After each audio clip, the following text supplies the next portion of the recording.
You're listening to the Pace Radio Network here at paceradio.net. The views expressed by the individuals during this broadcast are their own opinions, and they may not be the same as those of their group or other organizations they may be involved with.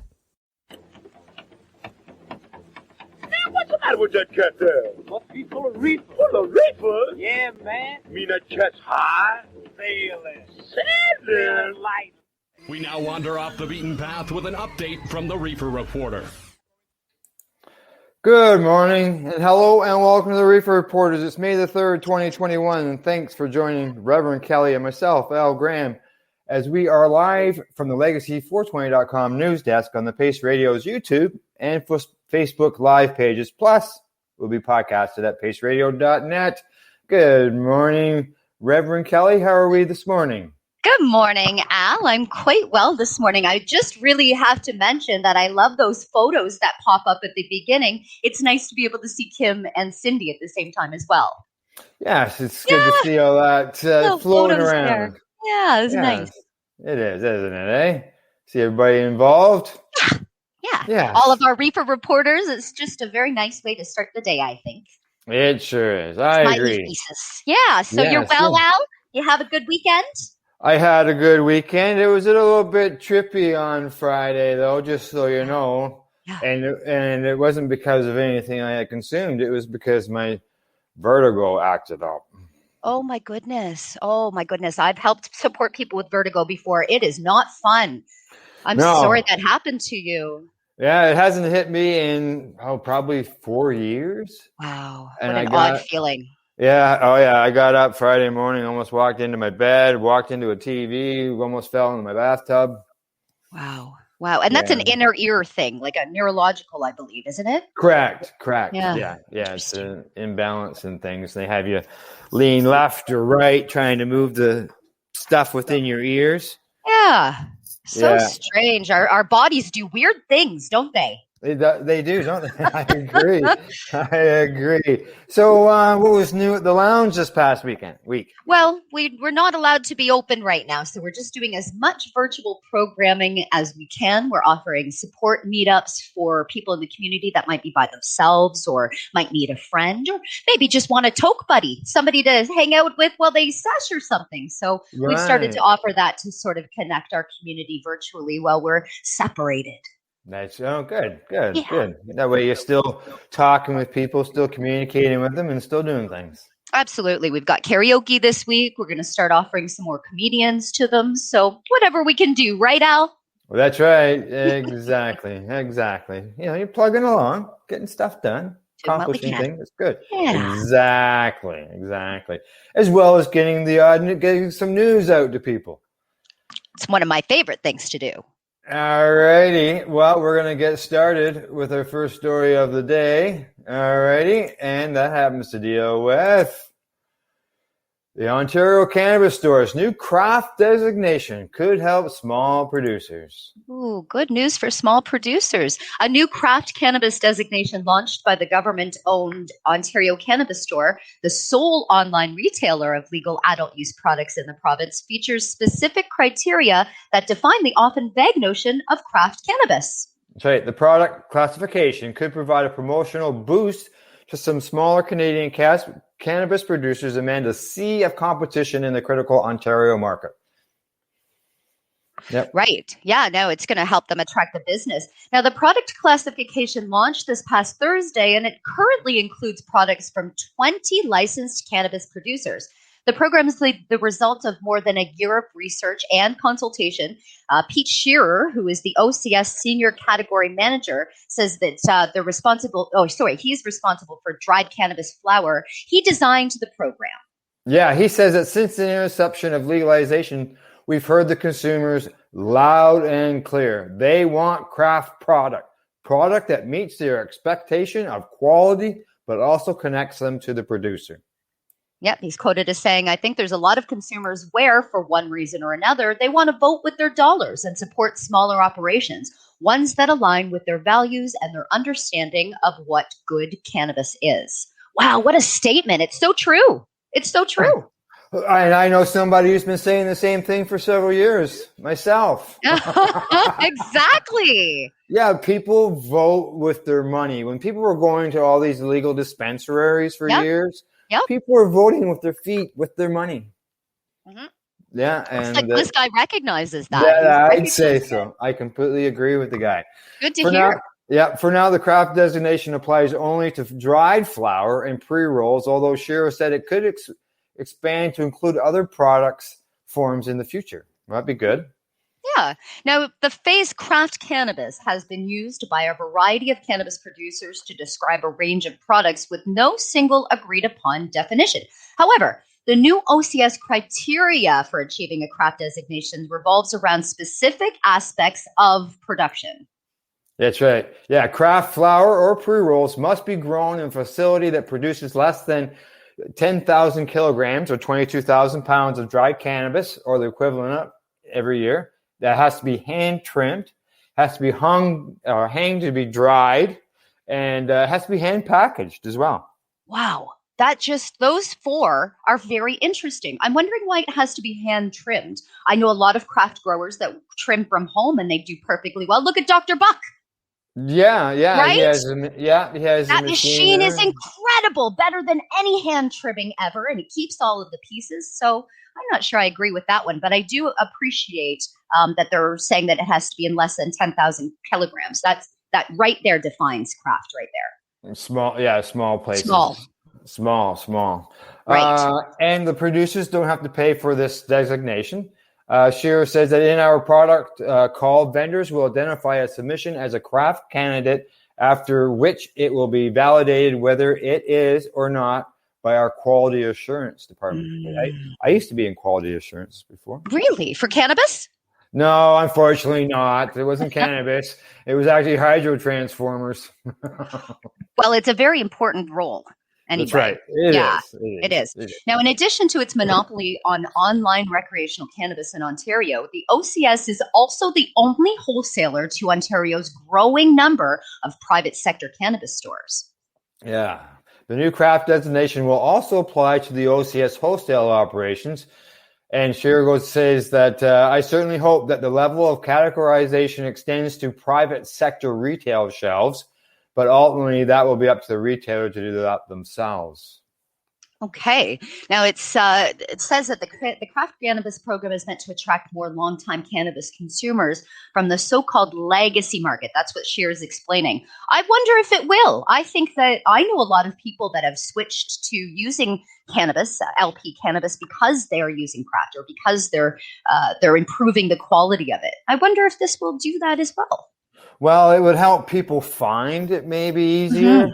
People that are in the stores, they could find that logo, and it may stand out better for people to be able to know what they're getting or choosing from. Right. Now, it says that the OCS recently estimated that Ontario's legal cannabis regime has captured 40.3% of the province's recreational cannabis market. That's their stat. I wonder if that's true. I haven't got a clue. I don't know. I've seen it as low as 20% in the probably last month or so. So I believe it depends on who's taking the info in. I don't know. I think so. It's a funny number to me. It does say legal here because I know that if they're saying 40% of the province's cannabis market is certainly not legal. Not anymore, or not at this time. Shearer also expects a variety of pricing within the craft category, although he acknowledged that the nature of the category tends itself to a higher price possession in the assortment, he says in quotes. Even quoted as saying, we're not seeing any $6 grams out there right now. Well, I think they better find some $6 grams so that they can keep up with the market they're trying to The craft category also includes OCS website content featuring interviews with craft producers. And Shiro says, I think it's going to allow certain vendors to really tell their story, even just beyond the craft criteria, what kind of soil they're using, what type of production methodology, et cetera, et cetera. Interesting. Different way to do it. Yes. Yeah. As is our next story.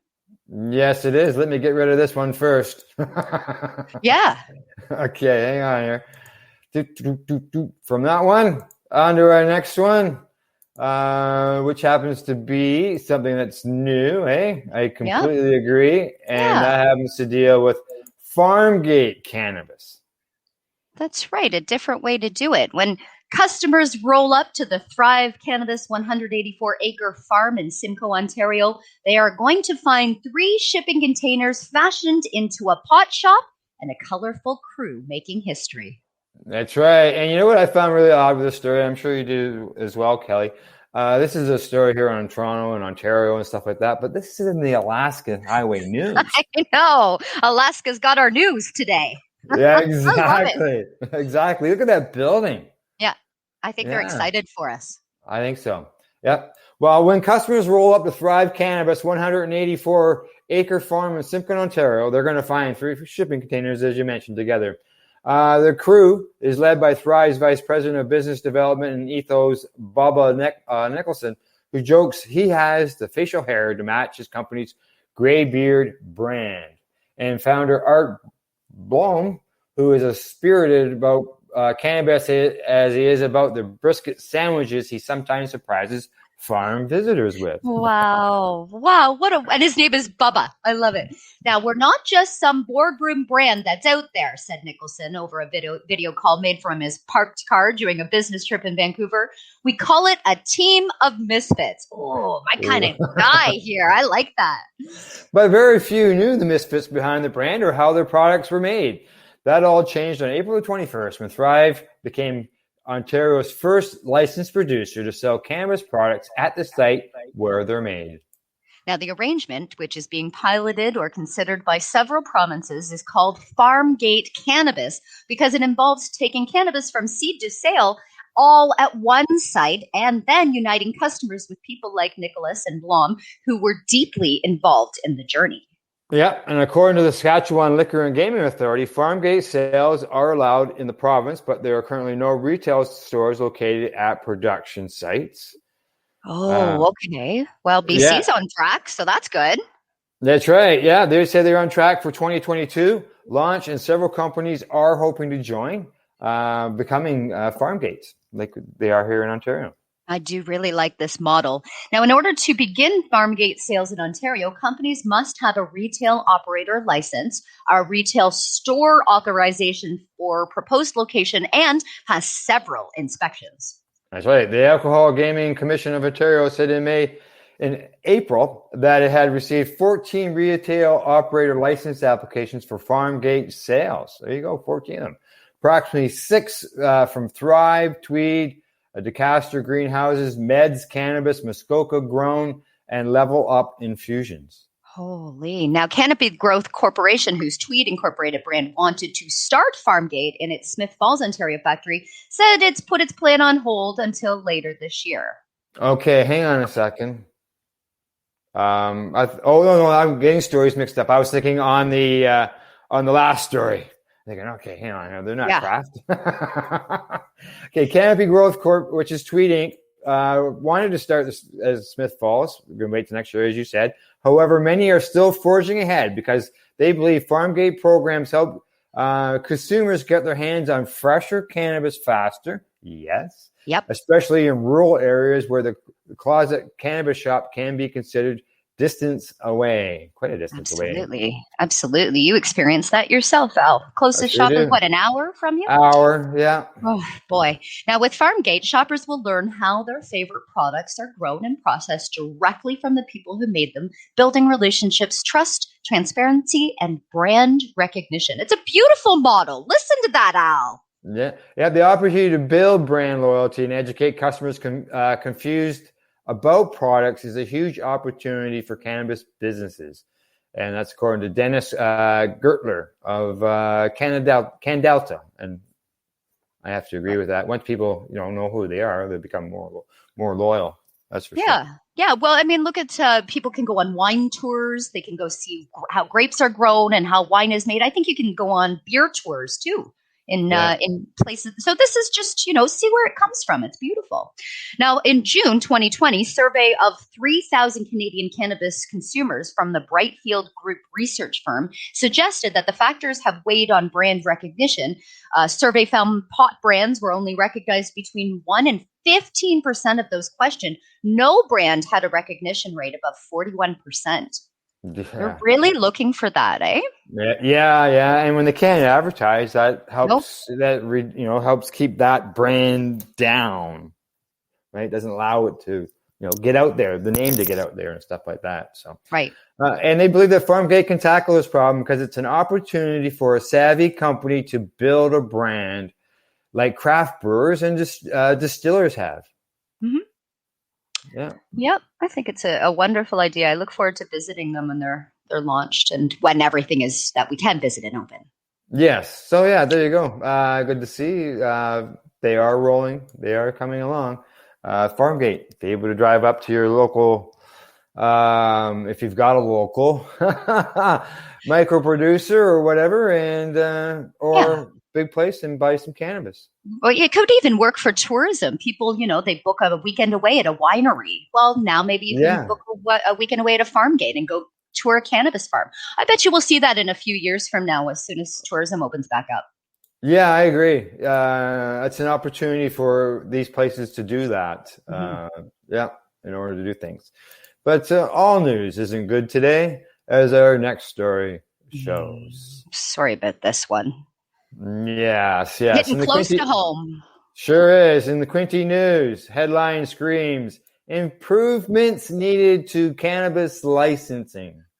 Oh boy, yeah. So local cannabis production and regulations surrounding it will be up for discussion tonight at a meeting of Quinte West Council. It will be online. Al?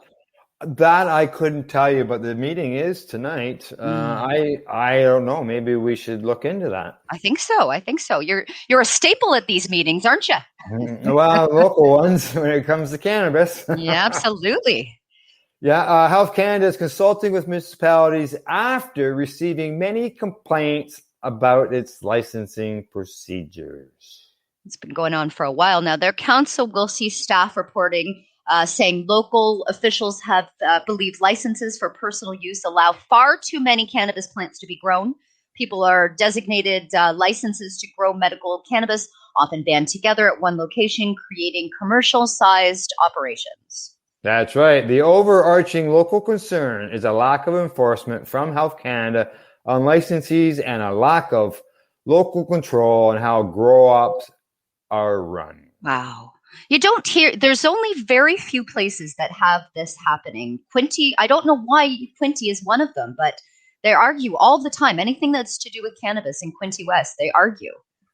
Well, we've, in this area, Quinte is south of me, but it's usually been conservative government type. Is that what it is? Yeah. Okay. And then there's, this is no different than what's going on in other spots where cannabis is being grown. People are screaming about the licensing program. And just so you know, Prince Edward County, which is down there by Quinte area, it's a great spot to grow cannabis. It's beautiful.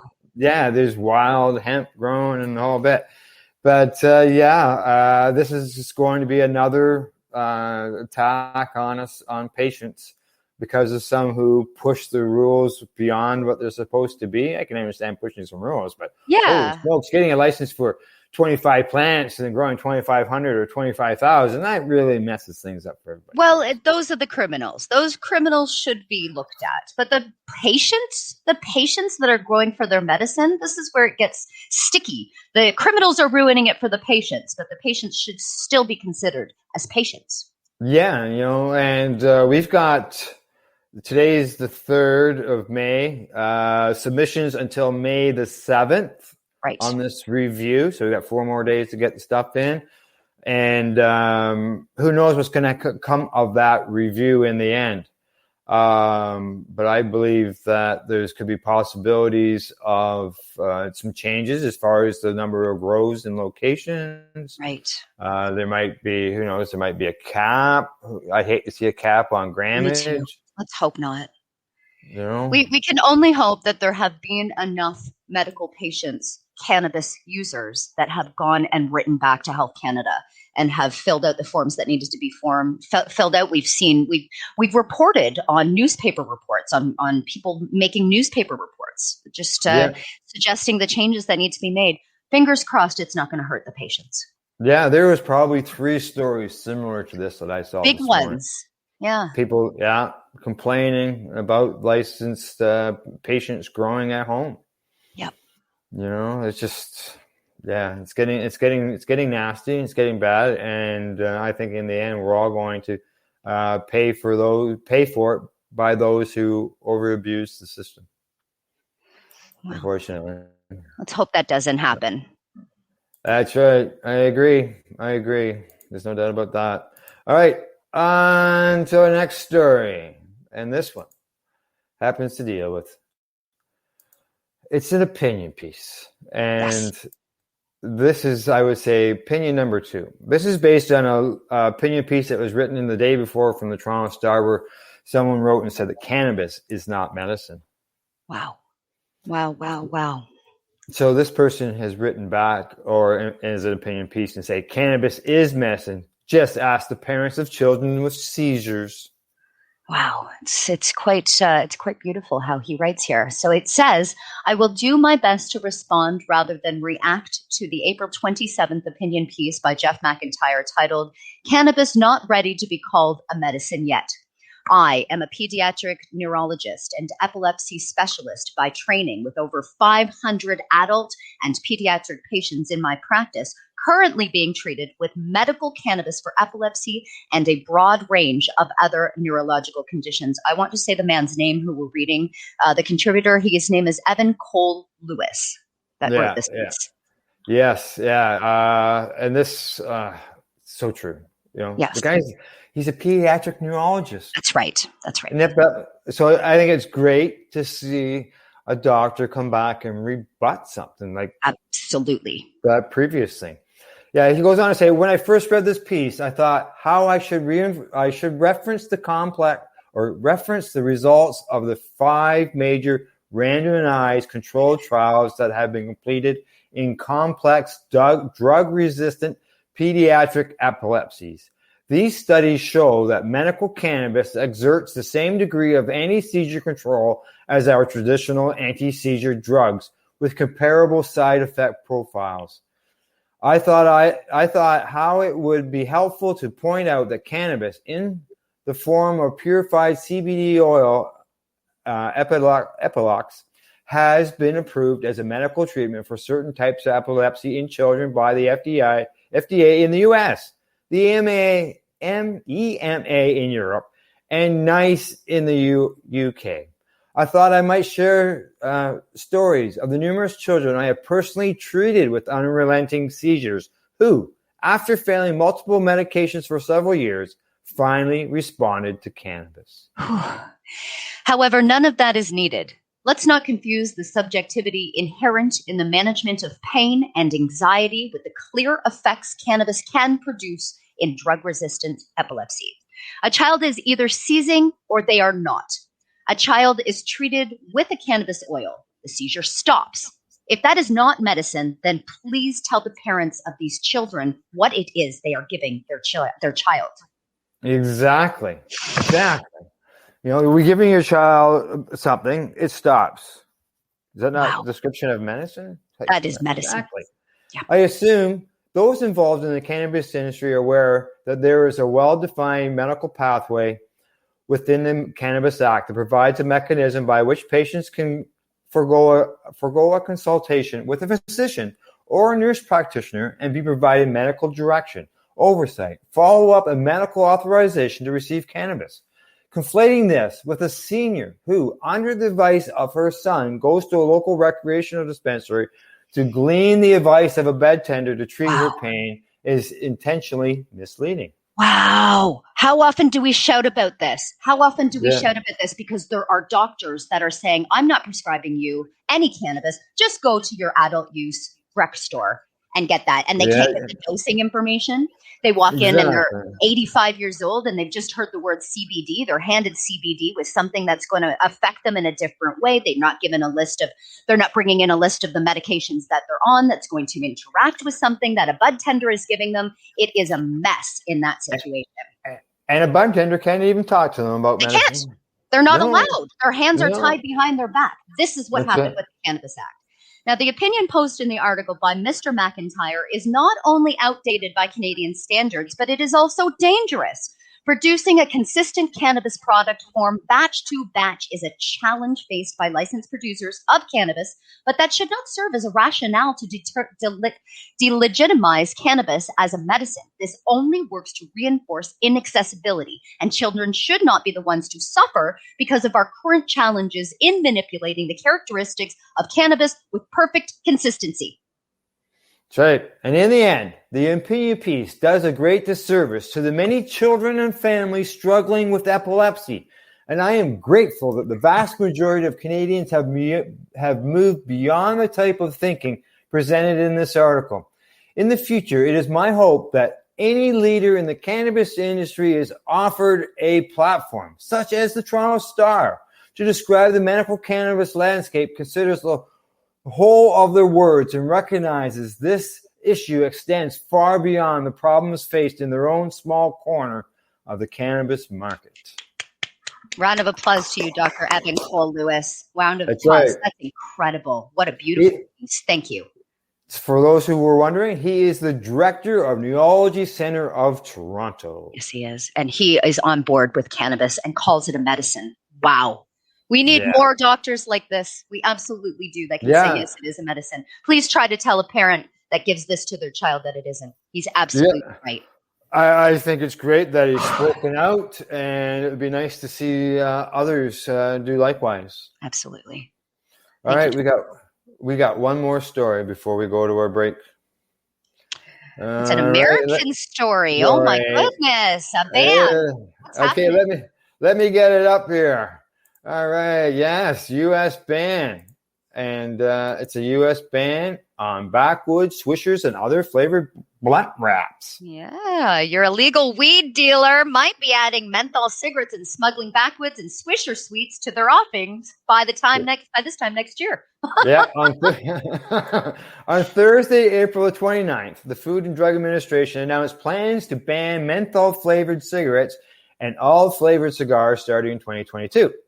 The FDA's proposal responds to a lawsuit from the African American Tobacco Control License Leadership Council calling for the national ban, which would target makers and sellers, not users, of menthols and flavored cigars. That's so interesting.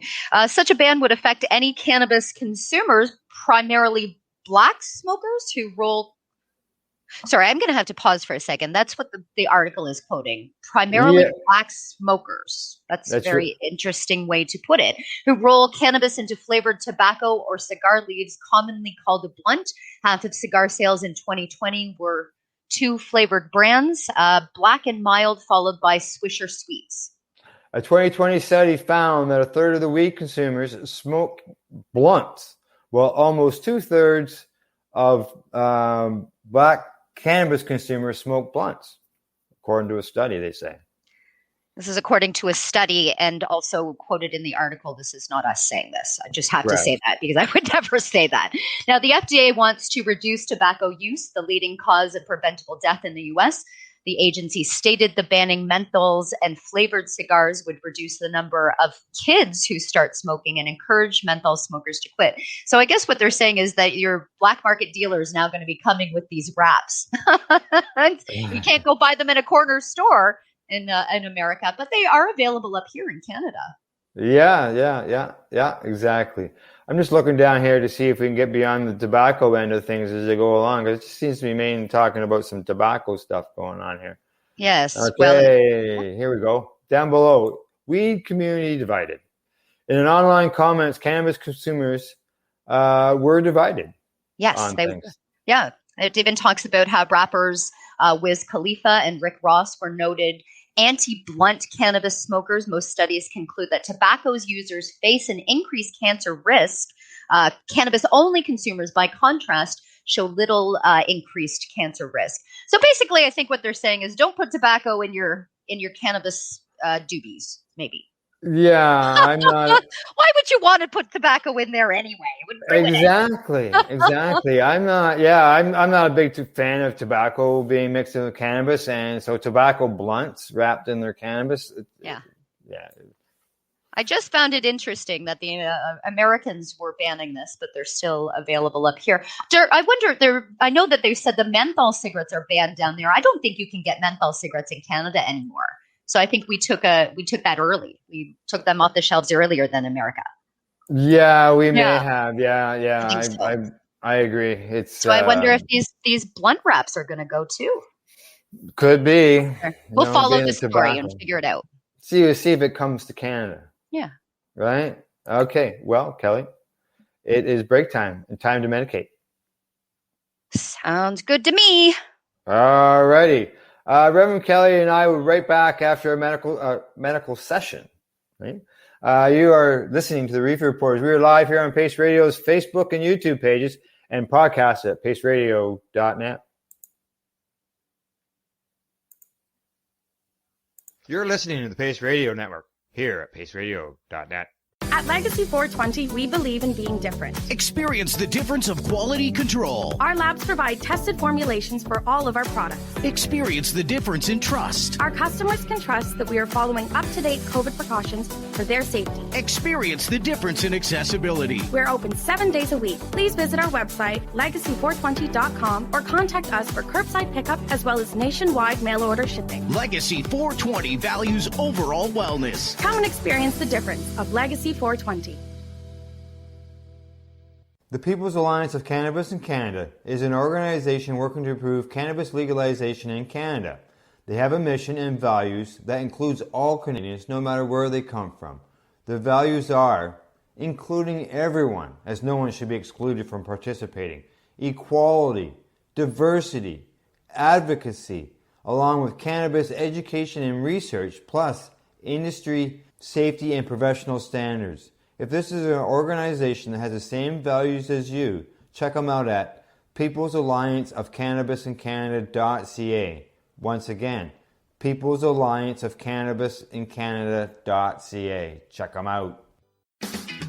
Enjoy the buzz of legalization with Campbellford Lifestyle Shop. From lights to plant nutrients, books, consumption accessories, and more. We've got all your basics to grow or consume cannabis. Visit our info center or take a look at our piercing services and body jewelry, now available in-store through Campbellford Lifestyle Shop. 17 Bridge Street West, Campbellford. What do you find at paceradio.net? People advocating cannabis education. A doctor's job is to relieve your pains. And when it comes to growing cannabis, the biggest pain is trimming. Let Dr. Buck Cannabis Trimming Solutions take the pain away. Whether you're a home grower or a commercial operation, we have the cure. From 4 plants to 400 plants, garden size doesn't matter. Dr. Buck Cannabis Trimming Solutions comes to you with years of experience and professional discreet service. It's simple. We trim your weed and we do a damn good job. Visit drbuckcts.com to book your trimming. CP operates a medicinal cannabis signing clinic. If you want to grow your own medicinal cannabis and are located anywhere in Canada, then I'd like to suggest that you give them a call. They can be reached at 1-613-967-9888. That's 1-613-967-9888. And grow on with CP. Growing your own vegetables, flowers, or even medicinal plants can be a challenge without the right equipment and proper know-how. At BMA Hydroponics, not only are they your urban horticultural experts and suppliers, but their staff holds the customer's needs paramount to making a sale. Family-owned with decades of experience and knowledge, they offer free advice in person, by phone, or email. BMA Hydroponics wants to ensure you have the advice you need, which is why you'll find tips and tricks on different ways to grow, like wick, ebb and flow, drip, or aeroponic system, as well as other helpful links at bmahydroponics.com. If you can't find what you're looking for, just let them know, and they'll do everything they can to get what you're looking for. At BMA Hydroponics, each staff member also possesses a federal exemptee MMAR license, making their strong suit empathy, experience, and dedication to their customers. Because when you know how to grow, you'll have results that make you proud. BMA Hydroponics in Belleville, Ontario. Visit bmahydroponics.com. We are people advocating cannabis education here at paceradio.net. And we were back for our medication session. And don't forget, the Reefer Reporters are live here on Pace Radio on YouTube, Facebook Live, as well as podcasted at paceradio.net. Well, Reverend Kelly, we have 5 more stories to go. 5 more stories to go. I really love that we can hear Mary Jane Baker, her voice voicing some of the promos for this. Do you know that she made my picture, the one you're seeing right now of me, the avatar? Did she? She drew that. Isn't that neat? That is. That's a good picture of you. It's Mary Jane Baker. Just thought Mary we'd Jane throw her a Baker. little shout out there since we heard her voice. That's right. Yes, she does disclaimers for the network that we play here for sure. Lovely. Yep. All right. On to the next story. And this one is coming to us from the U.S. and Leafly. And the headline says 6 ways to support black cannabis in Washington, D.C. So it's called Initiative 71, and it continues to make Washington, D.C. a spring of cannabis innovation. It's moonlighting as I-71. It's the district's cannabis policy that makes weed legal to possess both recreationally and medically, and that's where the extraordinary qualities of D.C. cannabis scene begins. Simply put, consumers pay for non-cannabis items such as lighters or art prints and often gifted cannabis as part of the purchase. Even though this policy puts restrictions around recreational selling in the district, it provides the space and opportunity for black cannabis businesses to thrive. Now, the rise of and it's a hashtag Buy Black movement, isn't new. It's supporting black businesses in a bedrock concept for many black people already. After the protests for the justice of George Floyd, Breonna Taylor, and far too many more, brands both big and small began adjusting strategy using brand activism and aligning themselves with more pro-black messaging intentionally. Yep. Hashtags such as Shop Black and Buy Black campaigns have flourished in the wake of recent events and in the name of more conscientious consumerism. Coupled with the fact that DC is a hub of small and local businesses that break bread together, it's easy to see how a robust ecosystem is supported by policy and community alike has been created. Supporting black businesses is one of the many ways in which we can compensate for cannabis injustice. With less than 2% of reported cannabis business owners being black, it's clear that there are many areas for improvement. Yes, this racial disparity and the fact that black people are 264% more than likely than white people to get arrested for cannabis possession give cause for supporting black cannabis businesses all over the United States. It's and wonderful. Here are 6 brands that doing their part in keeping cannabis culture alive. We'll list them off. They're called the Potluck DC. It shows a picture of a Jack Harrow brand there. That's right. They say they hit the scene by offering a well-rounded approach to indulging all types of cannabis users. One word, sustainability. Not only do they grow their own bud from seed to flower, but they also pair this top shelf product with an educational content. Nice. Mm-hmm. That is very nice. NFSD, what does that stand for? Oh, to trendy tie-dyed athleisure. That's their spotlight. NFSD, it's a premier delivery service. Oh, isn't that wonderful? Well, that's why there's a map there. I'm looking at this going, what's this? I know. Watchers are probably, what's Al doing? Moving the screen up and down. I thought it was a brand. Yeah. It's a delivery service, like you said. Wonderful. Yeah. Pink Stone DC. Let's see. Product Spotlight says chill playlist series. DC is a very social scene. Luckily, this black cannabis business is socially centered. Pink Stone DC creates online and offline dope social specials in brackets. It says for cannabis lovers to come and take a load off and be themselves. It's wonderful. Wonderful.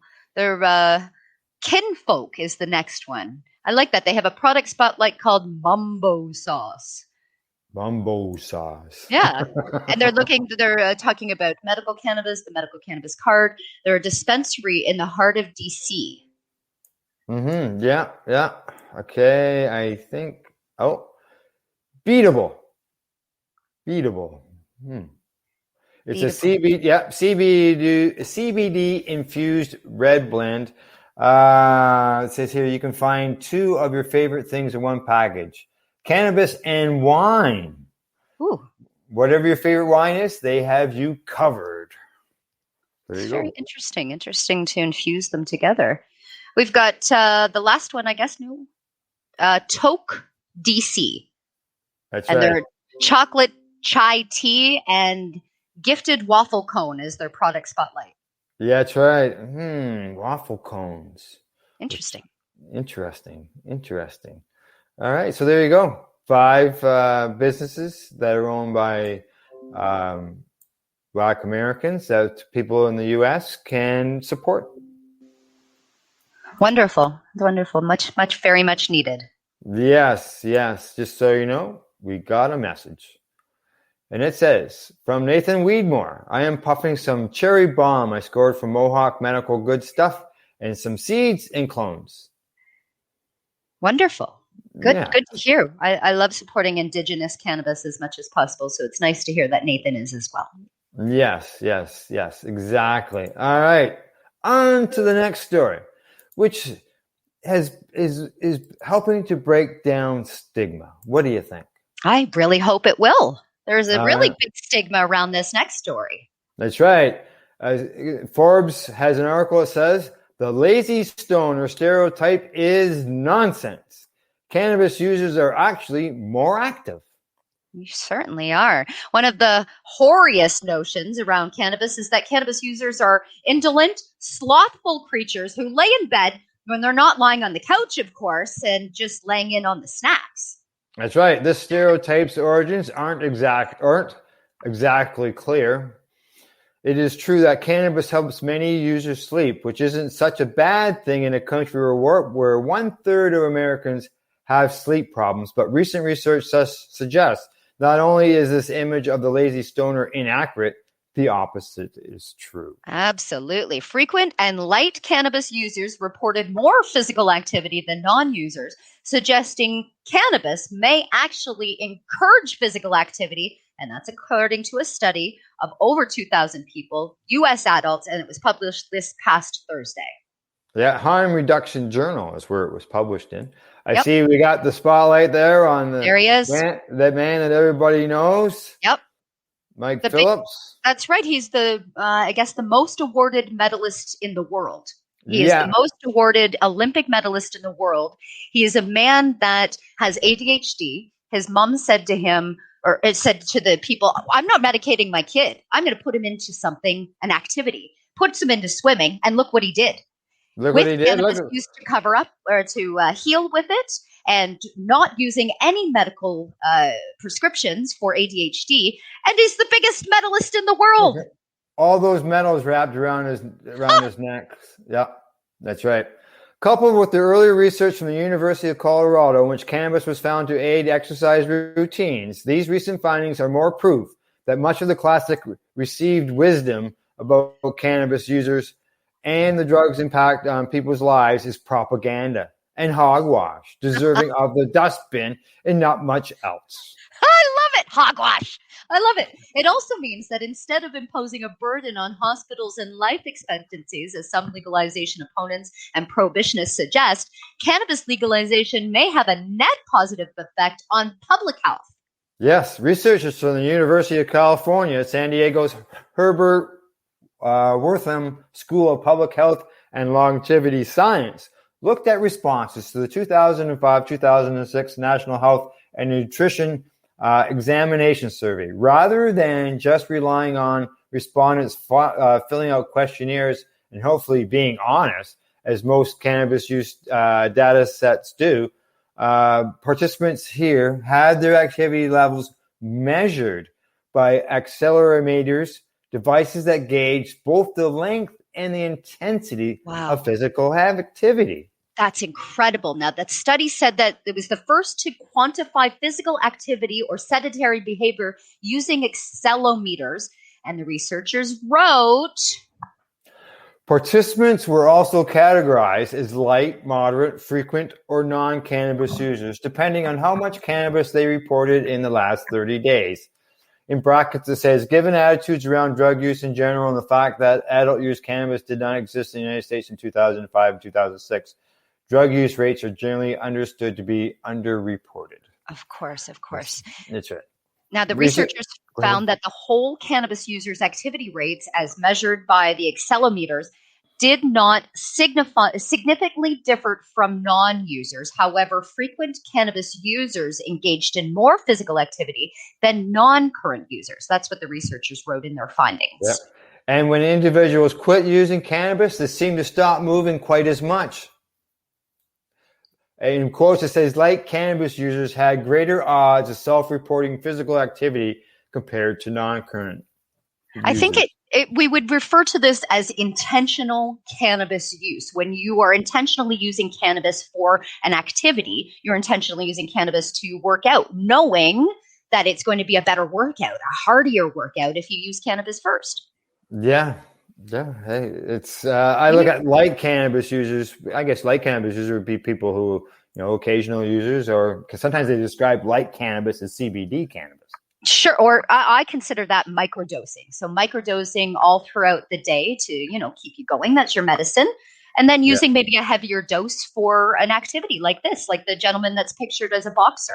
Nick Diaz, another, what I guess tongue in cheek, another inactive cannabis user. Of course, he's not inactive. He's going to punch somebody. Sure, looks like he's going to. See, the story goes on and says there were some observed limitations in data. Current cannabis users tend to be younger and have lower body mass than non-cannabis users. And half of the cannabis users also reported smoking cigarettes. Respondents who did not smoke tobacco also tended to be more active, and the devices weren't waterproof. So if anyone did happen to be cannabis smoking swimmer, the activity wasn't recorded in the data. Oh, okay. Right. So if you got wet, look out. Right.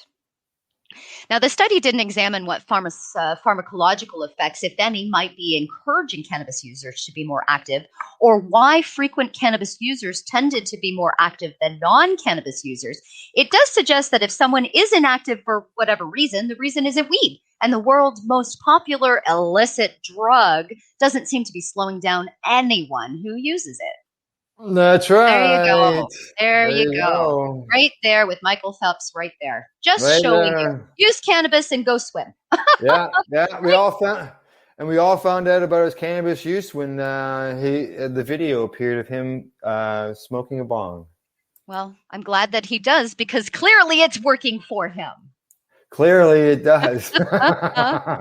Yeah, there was some backlash when that all came out. I remember that. Yep.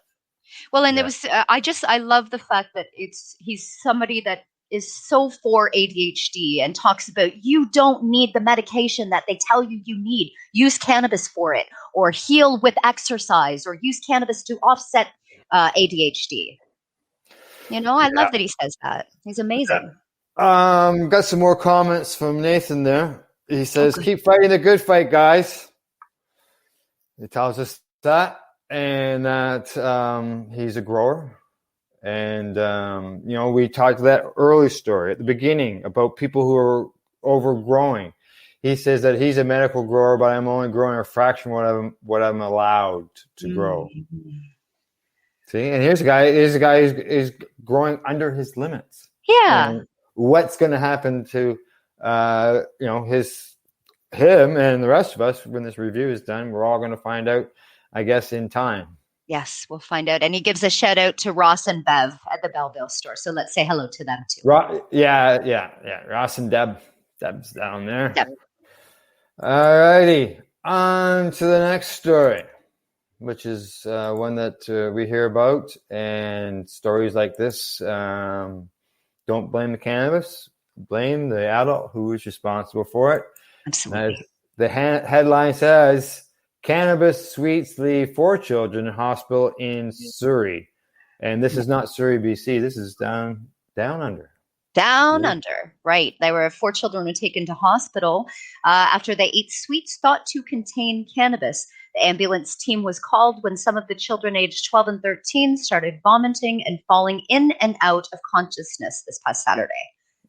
2 medical students nearby assisted in the early stages, and Surrey police said it did not have a clear description of the sweets, but they were reported as green jelly circles called jelly apple rings.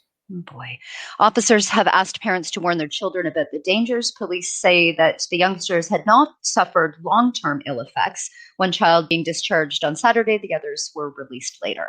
That's right. Emergency services were called to a parade of shops on Pound Lake at about 4:50. Well, I'm going to say that'd be 2:15 in the afternoon on Saturday, after a boy and girl, both 12 and another boy, 13, suffered a violent reaction. Oh boy. Now, we, of course, would say that in the sense that these little ones don't know what it would feel like to be consuming cannabis edibles. And if it's an extreme amount, imagine if it was more than even 10 milligrams, which is our legal limit here, these little ones would be confused by that, and that would be uncomfortable for them. Of course, you can't overdose on cannabis, but for little brains, that would be confusing for them. I'm always concerned about packaging like this. And of course, parents or other adults not keeping this away from children is the issue. Yeah, we don't know what the packaging was in on this, but parents, those who are responsible, should be looking after this stuff. A 4th child, a 12-year-old boy, was also thought to have eaten the sweets, was taken to hospital by his family as a precaution. Detective Sergeant Lee Marks said that we are, of course, trying to understand what these sweets are, where they came from, and what they contain. Right. Now, these types of products, which may be marked as cannabis infused or THC infused, are illegal and therefore unregulated in the UK. They can appear to be commercial products with professional packaging, but this should not be a sign that they are safe or legal. We see that a lot here. Illegal products using things like runts or Jolly Ranchers or something that would be an attractive thing for a child to see as a candy. And of course, no child's going to recognize that it's cannabis if it looks like the runts that they get from their corner store. Correct. Yeah, they're not going to. Child won't know, especially a younger child won't know. That's right. So that's the issue. Keep them away from kids and fix that packaging so kids don't want it. Yeah, and 12 and 13-year-olds. I was 13 the first time I ever smoked any cannabis. Me too. Yeah. All righty, on to the next story, and this one is coming to us from the Swiss. And that is because the parliament there has voted in favor of adult use cannabis legalization. Wow, what a wonderful story. Switzerland's Health Commission of the Swiss House of Representatives, the Swiss National Council, and what will become a historical vote has voted this past Friday in favor of legalizing cannabis for the Swiss adult use of cannabis in Switzerland. It's currently illegal, though minor possession was decriminalized to a fine in 2012.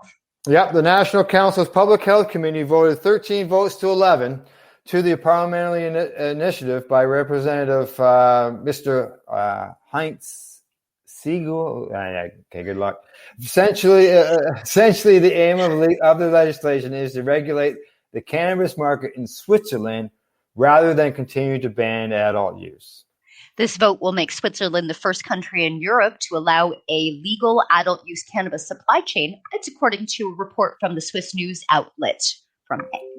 That's right. This means that Switzerland instantly joins the avant-garde of cannabis, European cannabis. However, this is only the first important hurdle of full legalization of cannabis in Switzerland, and the bill's next goes to the Swiss Senate, which is called the Council of States.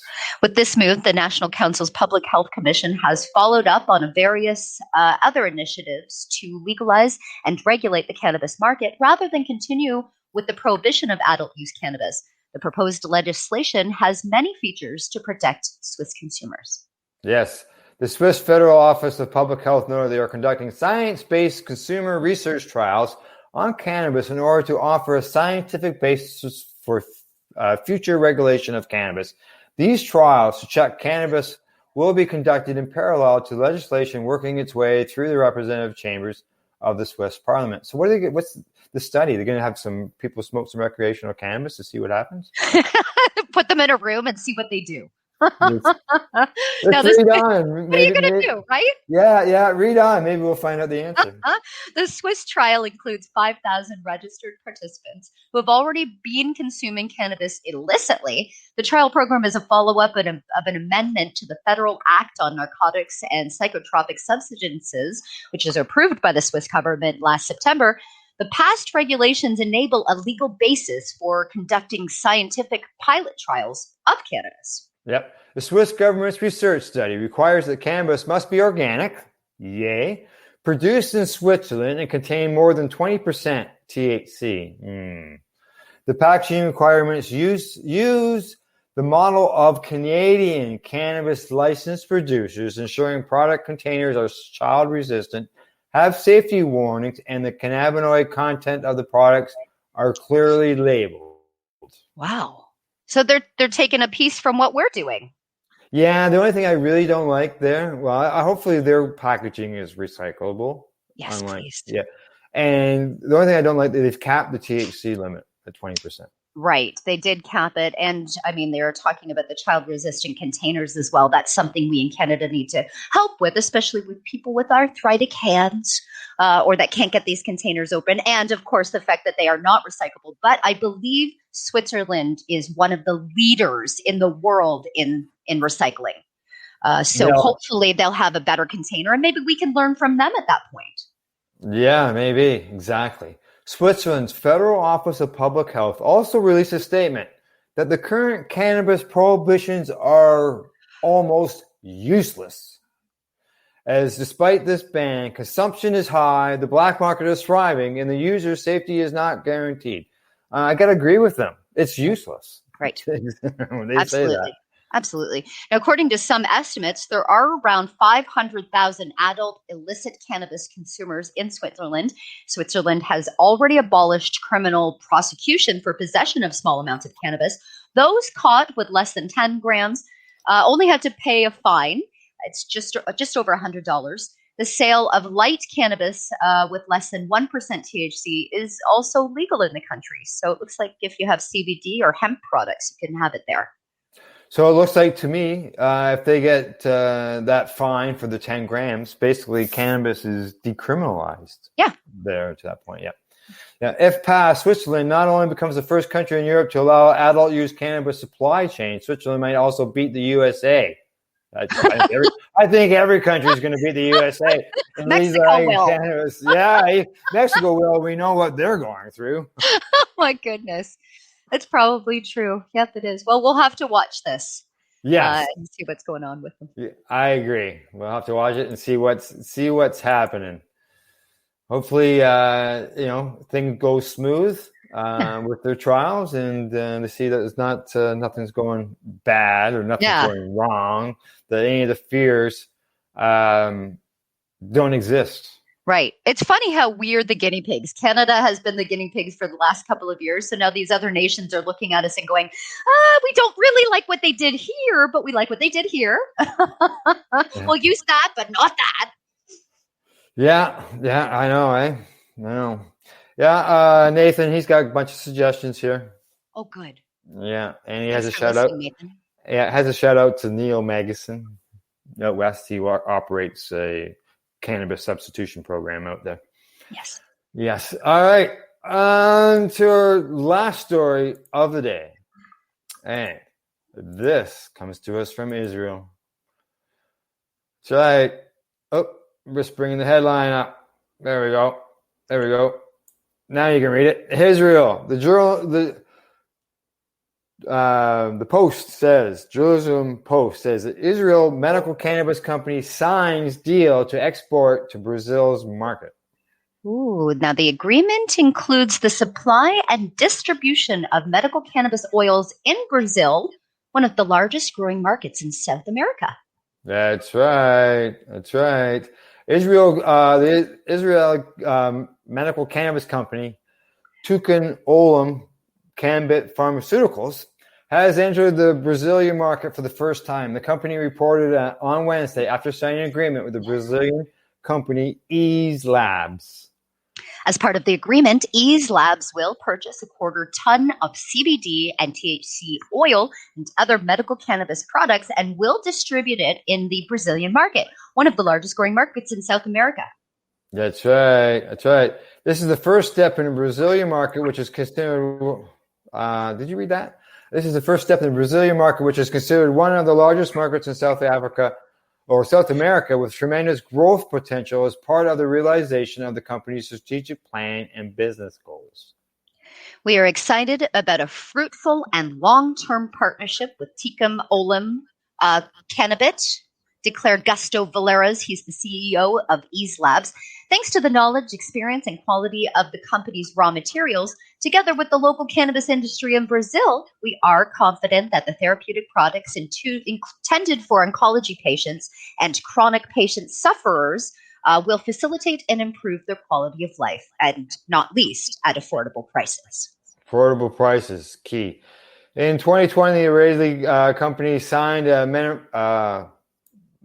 MOU, which would be a memorandum of understanding of cooperation with British company ITH Pharma for supply of CBD oil and other medical cannabis products in the UK. Now, according to the agreement, ITH Pharma has undertaken an order to purchase approximately 1 ton of cannabis oil from the company per year in bi-monthly doses. That's a lot of oil. It is. It is a lot of oil. Good for them. Now, both they're helpful. They're helping Israel. They're helping Brazil. Cannabis all over the world. Yeah, Israel's been big on the cannabis end of things when it comes to studying, understanding it, and all that. Absolutely. Dr. Raphael was the one who discovered our endocannabinoid system in the 90s. As well as Ticum Olim researcher. Yep. All right. There you go. That's the last story of the day. And what is new and exciting, or what's coming up this weekend? We're going to do this week. We have Thursday night karaoke. We're going to try it for the first time. We're going to use our StreamYard platform, the one that we're using right now for Pace Radio. I use the StreamYard platform as well. And we're going to do it like a stage, and we're going to have people do karaoke and sort of watch them in the backstage. We're going to try it, Al. We'll see see how we do. That's right. Exactly. I see Nathan is suggesting community gardens. Oh, I love that idea. In a roundabout way. He doesn't come right out and say that, but he talks about a spot where people can have rent plots of land and stuff like that.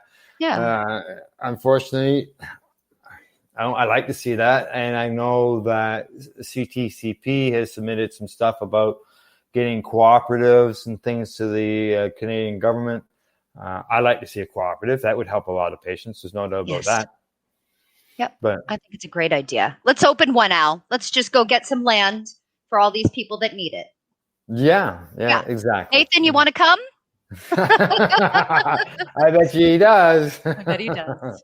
I bet you he does. All right. Other than that, let's see.